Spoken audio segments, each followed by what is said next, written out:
Welcome to morning మన్నా. నేటి వాక్య దర్శనం కొరకు లూకాసు వార్త 18వ అధ్యాయం 27వ వచనం. ఆయన మనుషులకు అసాధ్యములైనవి దేవునికి సాధ్యములు అని చెప్పెను. ఈ ఉదయకాల సమయంలో మరొకసారి యేసుక్రీస్తు చెప్పిన మాటల్లో నుండి చాలా ప్రాముఖ్యమైన మాటలు ఈ ఉదయకాల సమయంలో 4 ప్రాముఖ్యమైన సత్యాలు మనం గ్రహించాలి. Number 1, it is impossible. అసాధ్యములు అని దేవుడే మనకి జ్ఞాపకం చేస్తా ఉన్నాడు. కొన్ని పరిస్థితులు మనకు చాలా అసాధ్యంగా కనిపిస్తూ ఉంటాయి. మానవ మేధస్సుతో కానీ, మానవ శక్తితో కానీ, మానవుని యొక్క విజ్ఞానంతో కానీ వాటిని ఎప్పటికీ సాధించలేం. అవి మానవ జీవితంలో అసాధ్యంగానే కనిపిస్తూ ఉంటాయి.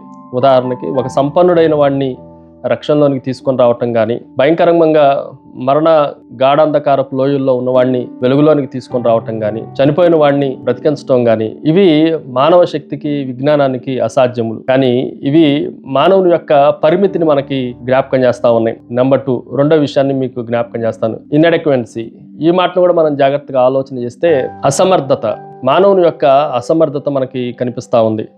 మానవుడు కొన్నిటిని చేయలేడు, మానవుని పరిధి ఇంతే, మానవుని శక్తి ఇంతే అని దేవుడు మనకి జ్ఞాపకం చేస్తూ ఉంటాడు. దేవుడు మనకు చెప్పే ప్రతి మాటల్లో మనుషులకి కొన్ని సాధ్యములు కానే కావు. ఆ విషయాలను, మానవుని యొక్క అసమర్థతను మనకు తెలియజేసే మాటలను కూడా జాగ్రత్తగా మనం ఆలోచన చేయాలి. అన్నీ చేసేస్తాను, ఏదైనా చేయగలను, ఏదైనా సాధించగలను అనుకునటానికి మానవునికి కొన్ని బౌండరీస్, పరిధులు ఉన్నాయి అన్న విషయాన్ని కూడా మనం జాగ్రత్తగా ఆలోచన చేయాలి. మూడో విషయాన్ని మీకు జ్ఞాపకం చేస్తాను. It is a infinite, అనంతమైనది.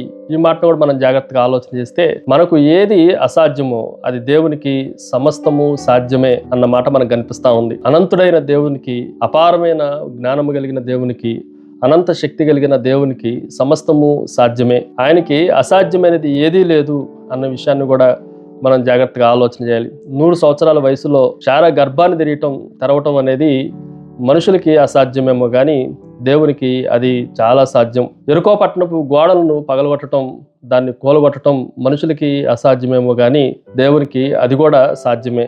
ఎర్ర సముద్రాన్ని చేల్చటం మనుషులకి అసాధ్యమేమో కానీ దేవునికి అది కూడా చాలా సులువుగా సాధ్యమైనదే అన్న విషయాన్ని మనం జాగ్రత్తగా ఆలోచన చేయాలి. Finally it is a inversion, తలక్రిందులుగా చేయటం.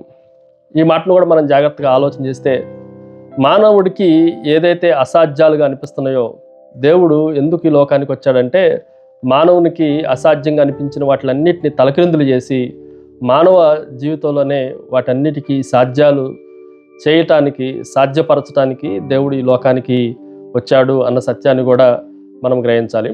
ఉదాహరణకి శనివారం అందరూ శిష్యులందరూ ఏమనుకున్నారు అని అంటే, మాకున్న నిరీక్షణ, మా శక్తి, మా బలము, మా ప్రభువు మరణించాడు, సమాధి తలుపులు మూయబడ్డాయి అని అనుకున్నారు. అందులో నుండి బయటికి రావటం ఎవరి వల్ల కానే కాదు. కానీ ఆదివారం ఉదయం ఏం జరిగింది అని మనం ఆలోచన చేస్తే ఇదంతా రివర్స్ అయిపోయింది, ఇన్వర్షన్ అయిపోయింది, తలక్రిందులు అయిపోయింది.